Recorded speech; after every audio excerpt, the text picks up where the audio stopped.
Hello everyone, this is Shivangi. Welcome to Shiv classes. Video में discuss करने वाले हम रोलिंग योजना जो 1978 से लेकर 1980 तक चली थी। लास्ट हमने 5th 5 ईयर प्लान पढ़ा था, जिसमें मैंने बताया कि जब मोरारजी देसाई की गवर्नमेंट आ गई थी जनता पार्टी की, तो उन्होंने जो है इस प्लान को 5th प्लान को कैंसिल कर दिया था, जबकि वो सफल रहा था प्लान। ठीक है, लेकिन गवर्नमेंट चेंज हुई, इलेक्शन हुए, गवर्नमेंट चेंज हुई, तो उन्होंने वो प्लान कैंसिल कर दिया। तो उसकी जगह वो रोलिंग प्लान लेके, अब ये रोलिंग प्लान क्या है उसको हम डिस्कस करने वाले हैं। तो रोलिंग प्लान जो है किसके, भारतीय जनता पार्टी थी, जिसमें लीडर कौन थे उस टाइम, प्राइम मिनिस्टर कौन बने थे, मोरारजी देसाई बने थे।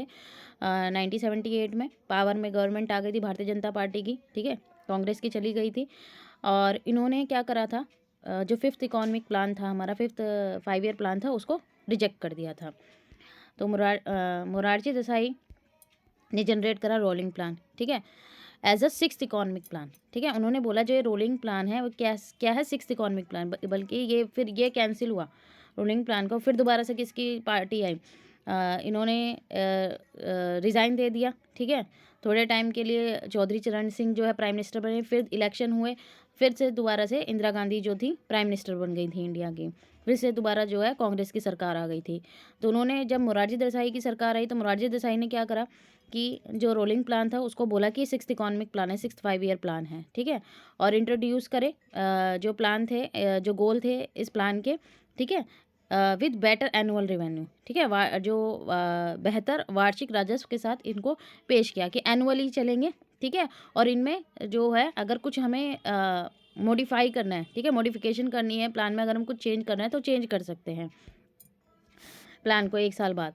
तो जो डेफिनेशन है रोलिंग प्लान की, वो क्या है भारत के अंदर, कि इवेल्युएट करना परफॉर्मेंस आफ्टर द प्लान। ठीक है, कि परिभाषा क्या है, योजना के मूल्यांकन के बाद प्रदर्शन, जो भी इसका प्रदर्शन है, भाई योजना बना ली आपने, उसका प्रदर्शन कैसा रहा उसका मूल्यांकन करना। ठीक है, इस मूल्यांकन के आधार पर फिर जो ये असेसमेंट रिजल्ट आया आपका, उसके ऊपर एक न्यू प्लान जनरेट करना नेक्स्ट ईयर के लिए।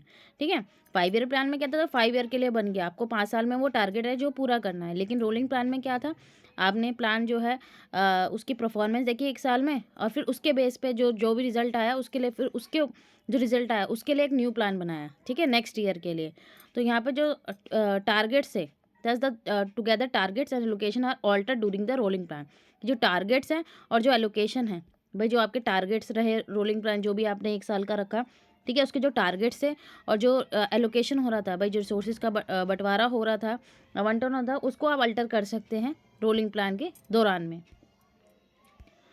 जो मेन फोकस था वो रोलिंग प्लान का, वो क्या था, इंक्रीज़ करना जीडीपी को बढ़ाना, ग्रोस डोमेस्टिक प्रोडक्ट को, सकल घरेलू उत्पाद को।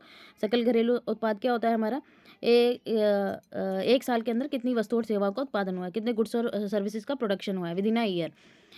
तो ये तो आपको पता भी होगा। ठीक है, तो इसमें क्या था कि इसका मेन फोकस किस पर था, जीडीपी इंक्रीज़ करना। अब जिससे जो है इकॉनमी जो पॉलिसी है, भाई इससे ज़्यादा से ज़्यादा क्या हो, बेनिफिट हो। और जो ग्रोथ है इकॉनमी की, वो डिनोट करती है कि उसकी प्रोडक्टिव कैपेसिटी कितनी बढ़ रही है। जो ग्रोथ होती है इकॉनमी की, वो मेनली किससे डिनोट की जाती है, उस प्रक्रिया से जिससे उसकी जो प्रोडक्शन कैपेसिटी है, उसकी जो उत्पादन क्षमता है, ठीक है, कितनी बढ़ रही है, उससे पता लगता है कि वो कितना ग्रो कर रहा है। और वो कहाँ से आती है, जो प्रोडक्शन कैपेसिटी कहाँ से पता लगती है कि इंक्रीज़ हो रही है, इंडस्ट्रियल सेक्टर, एग्रीकल्चर सेक्टर और सर्विस सेक्टर से। और जो रोलिंग प्लान था उसका मेनली फोकस किस पे था, एग्रीकल्चर और हॉस्पिटल सेक्टर पे। ठीक है, जिससे कंट्री की जो इकॉनमी जो है वो क्या करे, ग्रो करे। रोलिंग प्लान ने हेल्प करा किस चीज़ में, एग्रीकल्चर सेक्टर में मॉडर्नाइजेशन लेके आए, आधुनिकरण लेके आए। अब मॉडर्नाइजेशन का मतलब एडवांस टेक्नोलॉजी का इस्तेमाल करना। ठीक है, विभिन्न आर्थिक क्षेत्रों में उन्नत प्रौद्योगिकी, आईटी वगैरह, ठीक है, नव विचारों का, तो इनोवेशन लेके आना, आईटी इंडस्ट्री का इस्तेमाल करना, इम्प्रूवमेंट लेके आया एग्रीकल्चर के अंदर। वो जो ट्रेडिशनल चीज़ें इस्तेमाल की जा रही थी उसको हटा के नई चीज़ों का इस्तेमाल करना। और यहाँ पे क्यों, क्योंकि इंडिया जो थी इंडिपेंडेंट थी यहाँ पे, जो ऐसा मुख्य रूप से इसलिए था क्योंकि भारत जिस चीज़ से स्वतंत्र था वह दूसरे देशों से आयात नहीं करता था। भाई एग्रीकल्चर में अपने में वो सेल्फ रिलायंस था, आत्मनिर्भर था, कि वो अपना जो है भूख, लोगों की भूख जो है वो पूरी कर सकता है अपने देश के लोगों की। अब रोलिंग प्लान को, इसको 3 टाइप्स के प्लान थे रोलिंग प्लान के अंदर। एक वो प्लान बनाए जाते थे जो प्रेजेंट ईयर के लिए, जो भी चल रहा है 1 साल के लिए, ठीक है, जो भी बजट आया है उसके अकॉर्डिंग। ठीक है। एक सेकंड प्लान होता था जो 3, 4 या 5 साल के लिए होता था, फिक्स होता था, ठीक है, कि ये प्लान 3 साल का, ये 4 साल के, उसमें ये रखे गए थे। और रिक्वायरमेंट के अकॉर्डिंग वो चेंज हो जाते थे। भाई इकॉनमी क्या कह रही है भारत की, ठीक है, उसकी रिक्वायरमेंट क्या है, उसकी आवश्यकता क्या है, उसकी तुलना करके उसको बदल दिया जाता था।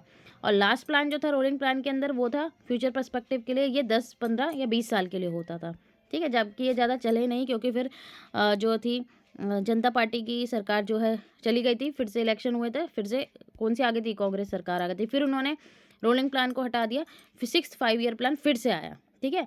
मोरारजी देसाई ने कहा था कि रोलिंग प्लान ही 6 5 ईयर प्लान है, लेकिन जो जनता फिर जो कांग्रेस की सरकार है, उन्होंने 6 5 ईयर प्लान लेके आया। तो वो अभी हम नेक्स्ट वीडियो में डिस्कस करेंगे। अब इसकी बिगेस्ट डिसएडवांटेज क्या थी रोलिंग प्लानिंग की, कि हर साल जो है टारगेट रिवाइज हो रहे हैं। भाई पूरे इवेल्युएट किया जा रहा है, जो रिजल्ट आ रहा है, फिर दोबारा से टारगेट रिवाइज हो रहा है, तो जो प्रीवियस वाले टारगेट है वो फुलफिल करने में प्रॉब्लम होती थी, ठीक है। तो इसलिए कॉम्प्लेक्स, बहुत ज़्यादा जटिल योजना जो थी, इसके जो परिणाम थे वो सामने आए।